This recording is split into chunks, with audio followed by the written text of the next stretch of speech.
Nithyanandam. So we just got cut off on that last video there. But basically, it was, it just kind of shows how the modern education system is designed, from so many ways to basically destroy people. And when it tries to break things down into small compartments and then judge people harshly for not being able to memorize and reproduce whatever informations they want, it really destroys the being. See, the being is a conscious energy that wants to express itself, and so our goal needs to be to allow that to happen. So this is the cool thing about Gurukul is incarnation is uniquely able to handle all permutations of expression. So the funny thing about democracy is it's supposed to be a system where people are free to participate. But what it means is that you have to actively be encouraging the disempowered people of that society to participate. That creates the equity of participation in democracy. So what it means is, see, a democratic system, as soon as you set up any structure,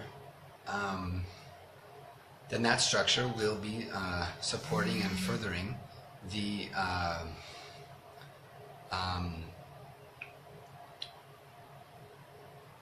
the status quo, in the sense that whoever had the power at that time to institute that current system, their values are being promoted by the system itself.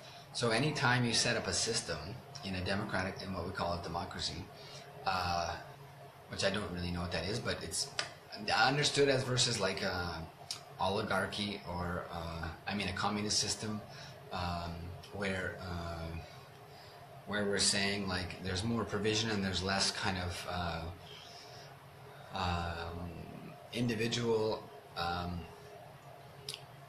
capitalistic possibility where that person gathers things for themselves, that it's more equitably distributed to people whether or not they're participating fully. So that has to be taken into account also. But the funny thing about a democratic system is that it's supposed to, promote equitable participation by all people. But whatever system goes into place, while that system is in place, whatever decisions were made while that's running, then it's of course reproducing the values of the people who got that system instituted. So it's immediately non-democratic anymore. Or what it has to do is, it has to actively empower the disempowered people of the population to participate equitably, and in itself has to have built-in mechanisms to encourage them to participate. See, this is why the Vedic tradition of having the farmers, the landowners,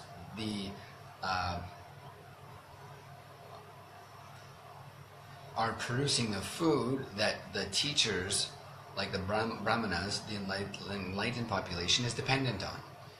So, and then the people who are making the laws are not allowed to handle money. So the people with that kind of power are not allowed to handle money. And so it's the lawmakers and the judiciary kind of, the executive portion of the population is not allowed to handle money. So they're dependent on the people the traders or the merchants who trade in money and produce the goods for society. So their interests are bound up in the segment of the population that produces the food, because they're necessarily dependent on that, the landowners. So the farmers are landowners. So the politicians cannot own land, and they cannot handle money. So it's a perfect system, because in itself it empowers all segments of the population. Whether you're the brahmanas, like the enlightened segment of the population, the teachers, are empowered through sharing knowledge and expanding their consciousness by expanding the consciousness of others.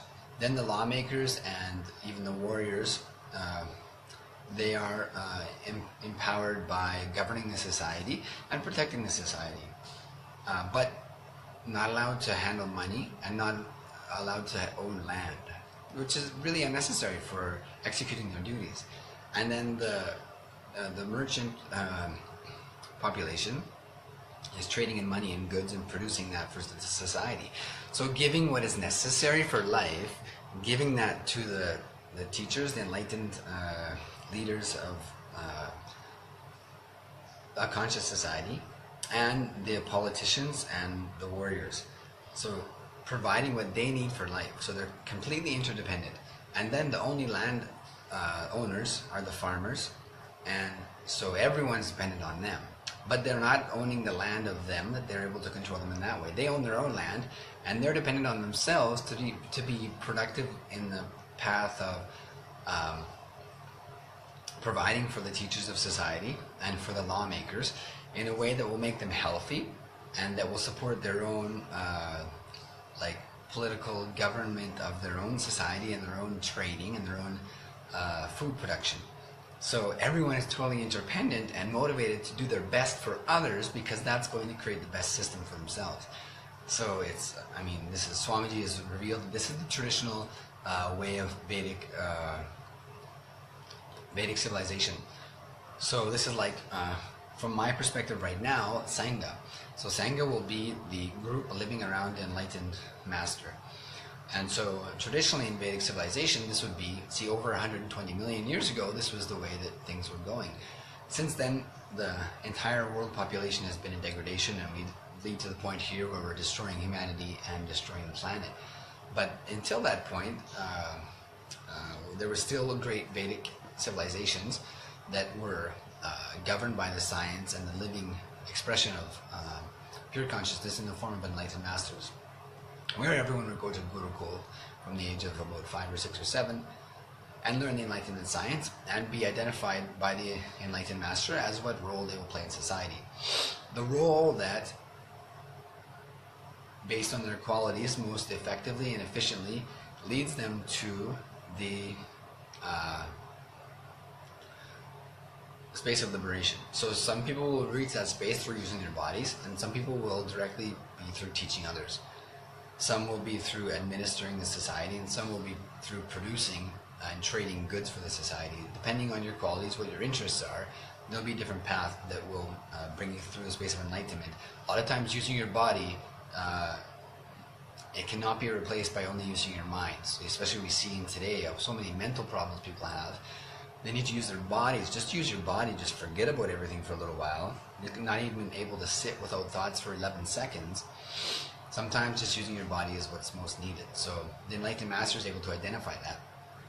So that's the funny thing about these, in terms of community and Sangha, a community living around enlightened master, and the communities we have today, the arguments about democracy and that it has to be something that's constantly changing. Because whatever status quo is set up right now is going to reproduce the thought currents of the people who instituted that system.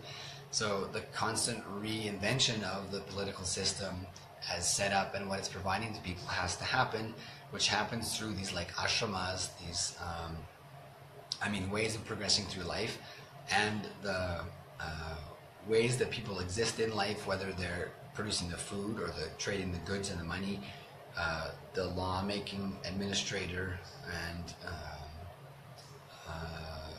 military segment, or the teaching enlightened leaders. So their interdependence allows for the reinvention of society when it's governed by an enlightened master, because only an enlightened master can account for all possible permutations of life and expression and still not get moved off from the source of consciousness and the goal for all people to reach. So that enlightened being can incorporate any and all possibilities, because that being is situated in the space of pure consciousness and everything is radiating from that space. So able to guide the society that will not be unnecessarily limiting any segment of the population. So this is the thing about democracy, is that it requires that it's constantly reinventing itself, not setting up any rigid structures, which is when we get into like administrators that are then, owning the money and the land and influencing the teachers. Then those people who are basically power hungry, it destroys the whole society. So this beautiful Vedic system we had also incorporated things. See, this is the best thing that, this is the way that life has to happen. And the other thing was, in the Vedic civilization, then the basic necessities were all free. So food, shelter, clothing, education was all provided freely to everyone, which it should be. Um, and so then things that were not necessary. See, but it wasn't that people could not be engaged in like a capitalist, interest of their own, producing something that is their own interest and benefiting from that and sharing it with lots of people. But those things would be taxed. For example, if it was a luxury item, or even something like, I guess, weapons. But so these things would be taxed and then used for the entire community. The necessities are free. Then the merchants set their trading amongst themselves, set their own rates. It's all about each community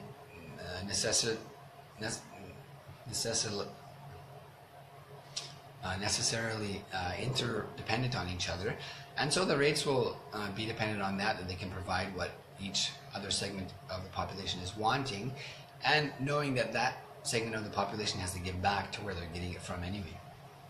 So it's like the doctors would have an interest in healing their patients because those patients would be producing their food and teaching their children and making their laws and producing the goods that they're going to be able to use. So doctors would have an interest in healing you, not just in taking your money. Whereas today with pharmaceutical companies, they're mostly interested in producing more diseases and getting you hooked on expensive drugs. So they're not interested in curing you, they're interested in creating more patients. But if you are dependent on your patients to be healthy to provide you with food, then you're going to want to heal them as quickly as possible. So it's a really beautiful system. And again, providing things like food, shelter, clothing, education freely to everyone. So this is one of the awesome things about Sangha, about living in an enlightened community, that because of the master's clarity and ability to be flexible in all areas and to provide what is needed for all people for their own conscious growth and their own conscious path, we are all constantly reminded the principles of enlightenment, of living as a member of the human community, as a conscious being, and what is the purpose of our existence. So if we look at like the degradation of the civilization over the last 120 million years, then it's like, what are we doing? And Swamiji had mentioned like the evolution from amoeba to fish and from fish to monkey. Say if it took like 10 million years, then or the evolution from monkey to man took maybe 10 million years for each of those evolutions. This next evolution in consciousness from human to superhuman has not happened, and it's taken at least 10 times longer, and it has not happened. So it is not okay. We get to the space of living in the space of humans on the planet, and then the evolution freezes. It's like if an amoeba and a fish and a monkey is if they're evolving consciously, then you definitely have to expect that the humans also are evolving consciously. So this kind of thing is necessary, and that's why we're blessed to be able to live in this space actually, and have the original science of enlightenment brought back to life by Swamiji and gifted to us as our Sakshi Pramana, as our experience of truth in our own experience. So these are some of the necessities of daily living, daily modern living, especially because of the way that the planet and the society has been destroyed. So it's just a super opportunity to learn about the original and pure, straight science of life and living, and to be able to see its impact over time, how different masters have recreated it for themselves, and then of course there's the blessing of Swamiji himself as an incarnation, as per Hinduism, his own experience able to transmit to us, and then us to live it on a daily basis. So as we are ready, more and more things get revealed about how to live, and so slowly we're bringing back the original way of living that comes straight from the source of consciousness, that's not polluted by any desires or personal interests, but the way of providing for everyone what is needed and how to live as a community, as a part of an enlightened community, so that everyone has that equitable access to conscious expansion which is necessary. So this is Swamiji is creating the planet as a community of superconscious beings, so superhumans, so going beyond the limitations of humanity. So the ability to live from the space of consciousness and to manifest purely from the space of consciousness, as we are already manifesting our life based on what our conscious qualities are, but not manifesting all the suffering, manifesting the life of powerfulness and freedom and liberation for people. So moving from being stuck in lust and desires and creating so many wars and problems, diseases on the planet, to using our conscious ability to liberate other beings and to manifest the space of powerfulness and healing.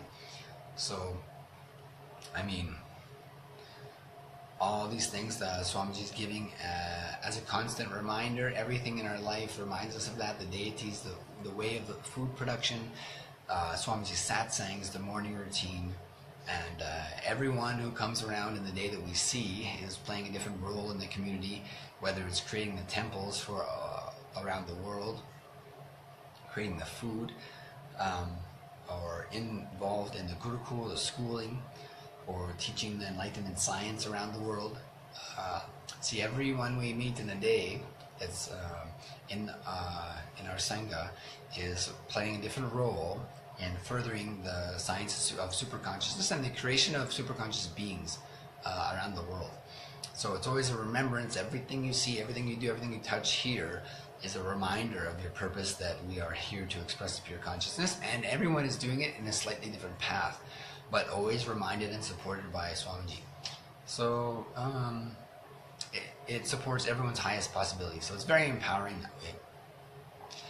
So this is some of my understanding and experience of community and Sangha as it's needed and necessary, and relates to the limited kind of modern educational system. And what's needed is the reinvention and the bringing back of the enlightenment science and the space of living as a community guided by the enlightened consciousness. In this case, of course, the pure incarnation, Paramahamsa Nithyananda, and his ability to effortlessly and casually give us a superconscious breakthrough, to reinforce our intention to live as superconscious beings. So we'll just end this session with chanting the Purna Mantra. Om Purnamada Purnamidam Purnat Purnamudachyate Purnasya Purnamadhaya Purnameva Vashishyate. Om Shanti Shanti Shanti Hari Om Tat Sat Sarvam Sadguru Parakara Paramastu. Om Nithyanandam